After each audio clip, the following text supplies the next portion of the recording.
Vinalock glass stopper, bottle of Waterford Whisky, Micro Cuvée Lómhar. Let's drink some whiskey.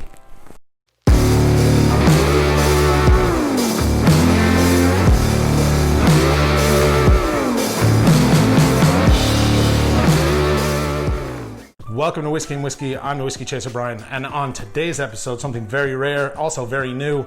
1,100 bottles released of this, not too many in Ireland.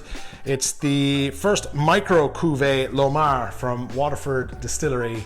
Only, as I said, 1,100 bottles, and today we're not going to drink it. In fact, I'm going to show you how to open the bottle cap.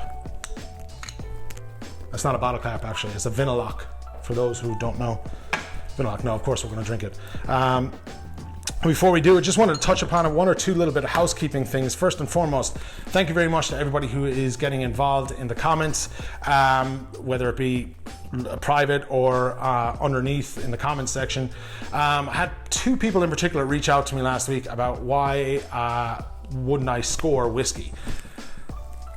I'm not going to score whiskey. I don't like scoring whiskey. I find whiskey is like food. It's very subjective. It's down to your own personal preferences. And I think that if you were to, or as I have in the past, read certain publications and reviews on different whiskeys, it tends to influence and bias you in a certain direction from time to time. And that's not what this is about. This is about exploring and enjoying and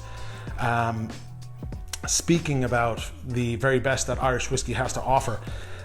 It might not be for everybody's palate, but then again, you know, everything I drink isn't particularly for my palate. So moving forward, I won't be putting a score on whiskey. I'm just not going to do it. And for those reasons, as I've stated. But every whiskey that I drink has something special to bring to the table, and I just want to talk about it, man. I don't think we have to review whiskey, but that's just me personally. So yeah, no reviews. It is subjective, and moving forward, we're just going to stay drinking some kick-ass whiskey. And that's what this is about today. So this is a big deal because it's the first Micro Cuvée from Waterford Distillery. There was a first cuvée, which is the Pilgrimage bottle, that was released back, that was in April or May. There was meant to be a huge party over that in Waterford Distillery, and unfortunately, because of the COVID crisis that we've had, we haven't been able to travel, and that was kind of scrapped. So we did get an interesting day where we get to go down and drive through the distillery and collect it and meet a few of the characters and see what was going on. But if you haven't already heard, there's a bit of hype behind this brand at the minute. These are the first kind of whiskeys they've released. They only started releasing them this year. And the company really only started distilling spirits at the end of 2015, 2016. So Mark Rainier, who is the man behind Waterford Whisky, formerly of Duffy McDavid, if that is correct, I think it is, which is formerly of Bruichladdich Distillery, which is Islay. If you're familiar with them, you understand what they did with the World of Scotch single malt. The company was sold, Bruichladdich Duffy McDavid was sold to Remy Cointreau a number of years back to Mark Rainier's dismay, and he actually voted against the sale, but it still went through. He was outvoted in that sense for a big sum of money. I think it was in the millions, 57, 58 million roughly, I think, correct there. And with that, he wanted to continue to make great whiskey, and on his search he came across the brewery at the time that Diageo had owned in Waterford. So why Ireland? Well, first of all, there's three main reasons what I understand to be why he chose Ireland.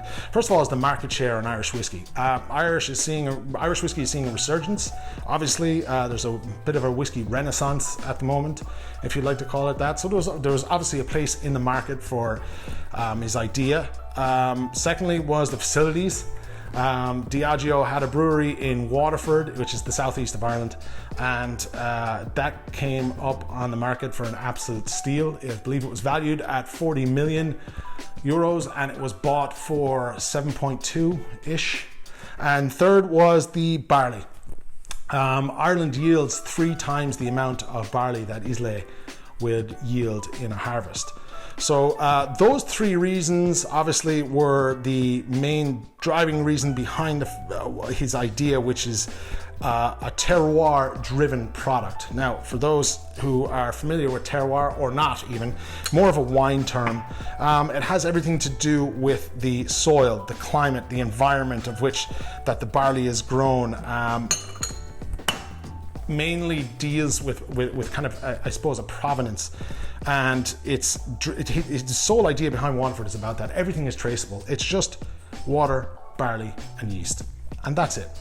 And the idea behind all this is that you can tell the different flavors from the different farms and different barleys. And currently, to my understanding, there's 46 different farms that supply Waterford Distillery with their barley, and they actually built a bespoke separation storage or warehouse to house all the grain at harvest time specifically for Waterford.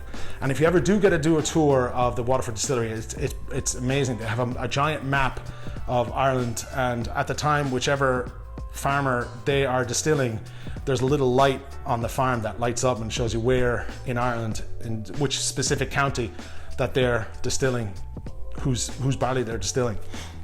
So there was a 2.4-ish million euro investment put into the brewery when it was bought to transform that into a distillery. And Mark, I brought some of his pot stills from Brookladdock that he had over as well. They were, so the pot stills would have been refurbished and then brought back in to work in the distillery. So I reckon they get another 10 or 15 years out of those. So yeah, there's not many of these I've seen open. Lómhar. This is bottle 0441, Micro Cuvée. I'm just going to let it breathe for another few minutes or so. I want to talk a little bit about the, on the back of the bottle is a Terroir Code. And if you go to the website and you punch in this Terroir Code, it will bring up every bit of information that you could require about the distilling, the fermentation, the types of barley used, the type of water used, the time of year that it was distilled or the fermentation process took part, the type of casks that it was matured in, how long it was matured for. I'll actually bring it up. So right straight away I can see that the maturation for this is 3 years, 5 months and 27 days. Assemblage date was the 17th of July 2020. It was bottled the 29th of September. ABV is 50%. Market is for Europe and 1,100 bottles. So this basically what a cuvée is, to break it down into very, very simplistic terms, it's a blend. It's a massive blend. A cuvée is a sum of its parts, layer upon layer of individual, unique component spirits to bring about greater complexity. So if you look, I'll leave the link down below where you can check out this. I'll actually link the terroir page to the in the description below. But you have barley from Bannow Island, Ballykilcavan, Donegal, Rathaden, Ballymorgan, Sheestown, Rathclove, Dunmore, Dunbell, Broomlands, Castle Fleming, Main Street, Quiltrum, Garryho, Killone, Jackson Organic. So there is 1, 2, 3, 4, 5, 6, 7, 8, 9, 10, 11, 12, 13, 14, 15, 16 variations of farms in this bottling. There's 4 different barley variants. So you have Irina, Taberna, Propino, and Overture. And then if we go down a little further, there's a nice little video here with Ned going through the whole lot of it. Ned Gahan is the master distiller down there. If we go to the composition here, right? So the reason I'm not, this isn't, I wouldn't be able to memorize this kind of stuff to speak about on camera, to be honest with you. And every bottle is different.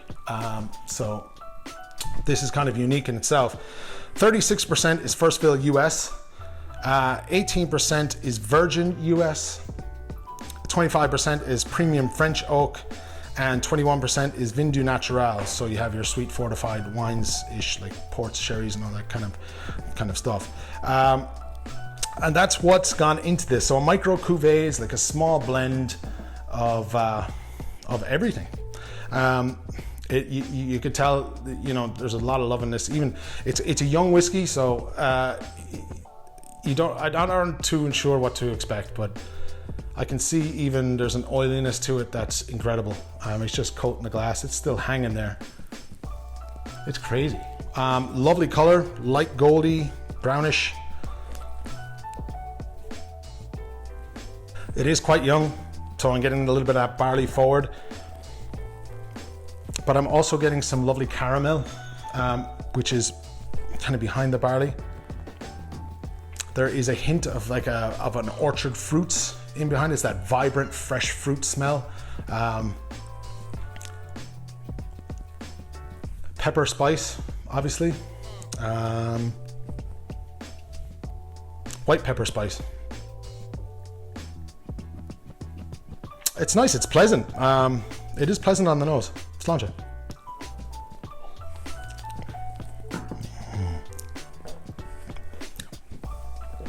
Okay, so I have those orchard fruits. The spice is now more of a lingering cinnamon spice in the middle of your tongue. There's a chocolate undertone there that's holding on. Quite actually still there. This really does have a great bit of hang time to it. Lovely, oily, fresh, vibrant, chocolatey. As I said, the fresh fruits. Cinnamony, barley. That's quite nice. It's nicely balanced. It's not. I think you have a tendency with younger whiskies to really kind of overpower you with the spirit, and that's not there at all. Yes, it is a little young, but I think this whiskey does balance itself out for that for the age. I think. In the past, especially with some of the newer releases, I did on my blog a review of the Ballykilcavan and the Bannow Island. I'll leave a link down below to that. And I sat with those for a while and really kind of got through and the nuts and bolts of that whiskey. And I went and I got the Terroir Code and I looked down through the charts, and you know, I really sat with it and I really tried to pull it apart the best that I could. And a lot of people, I'm not sure what they were expecting from young whiskies. I think it got an awful lot of bad press for no reason. Some of the reviews that I was reading, I find it to be a bit controversial. I mean, it is a 3-year-ish whiskey. It doesn't taste like that. It doesn't come across like that. And I wrote that before and I'm standing by that. There's no way that I would think that they come across as far older whiskies. Now, bear in mind that you are going to have the traits of a younger whiskey in there, but it's not overpowering. It's well balanced. And I think they have, with this one, absolutely nailed it on the head. And you know, I think it needs to be appreciated and understood, and people need to open this, and people do need to drink this. And that's some of the problem that we're starting to see, is people are holding on to these bottles and not opening them and not trying them. And this bottle is open and it is waiting here in Christy's bar for you guys when all this coronavirus restrictions have eased off and the pubs open back up. And he will be selling this here for you to come enjoy and consume, as well as every other Waterford Whisky release in behind the bar. And it's great to see that. And I would recommend that you try it and you would see exactly what I'm saying about this. Before I do go, I just want to quickly ask, if you do want to see me drinking any whiskies in particular, leave comments down below. I do always reply and respond and come back to people. I have a list as long as my arm coming up of whiskies that people have asked me to review. So little by little, I will definitely get to those, and I appreciate you and thank you very much for getting involved. And if you wouldn't mind, like, subscribe, and stay in touch and turn on those notifications. We get plenty more whiskey releases and whiskey reviews without actually putting a number on them coming to you in the coming weeks and coming months. And as I said before, right now this is technically just a review drinking channel. But as the coronavirus restrictions ease off, which they will be doing very shortly when everybody keeps doing their part, we will have tons more coming to you guys. I have things lined up left, right, and center that is going to be great, hopefully. So yeah, until next week, stay safe, sláinte, and we'll talk to you next time. Take care. Oh yeah, I nearly forgot. Whoever is in charge of coming out with or releasing some Waterford glasses, come on, need more of these. They're awesome. Waterford, pay attention. Need more glasses. See you next week.